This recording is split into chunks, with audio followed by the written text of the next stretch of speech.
Hi. Now here we have a question on histograms where we've got to find the length and width of a particular bar that's drawn in centimetres. So if you'd like to give this a go, just give you a moment to pause the video. Okay, welcome back if you had a go. So let's see how we do this one. What we've got here is a survey of 100 households that gave the following results for weekly income in £, and got a table of our results here. And we're told that a histogram was drawn, and the class for the interval from 200 to 240 was represented by a rectangle of width 2 centimetres and height 7 centimetres.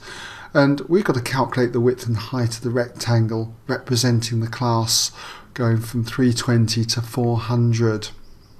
Now, when I get a question like this, what I tend to do is just draw a quick sketch. So let's just suppose we've got our frequency density axis there, and we've got our horizontal axis here, which is, in this case, is just going to be the income, £. Now, this isn't going to be drawn accurately, but when we look at the interval from 200 to 240, okay, we're told that this interval is 2 centimetres wide.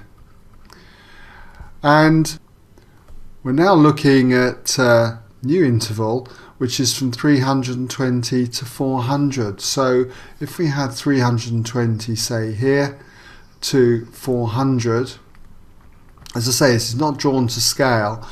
I just need to work out what that width is going to be in centimetres, and all we need to do is just do a ratio equation.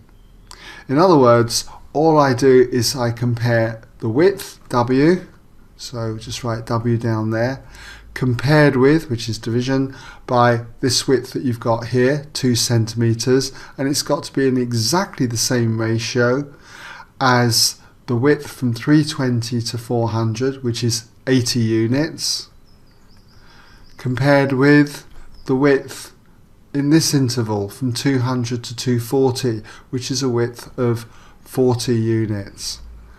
And if we rearrange this equation just by multiplying both sides by 2, you find that you've got 80 divided by 40, which is 2, multiply by 2 to both sides, and you end up with W equaling 4 centimetres. Okay?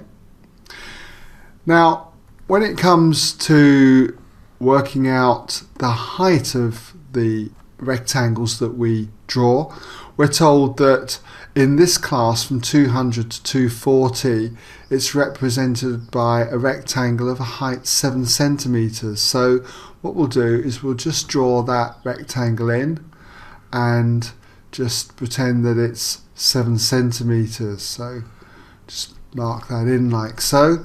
That's 7 centimetres. And we've got to find out the height of the next rectangle. So just mark that up there, something like that, okay? It doesn't matter if I've got the height wrong, let the mathematics work it out. Let's call that height h.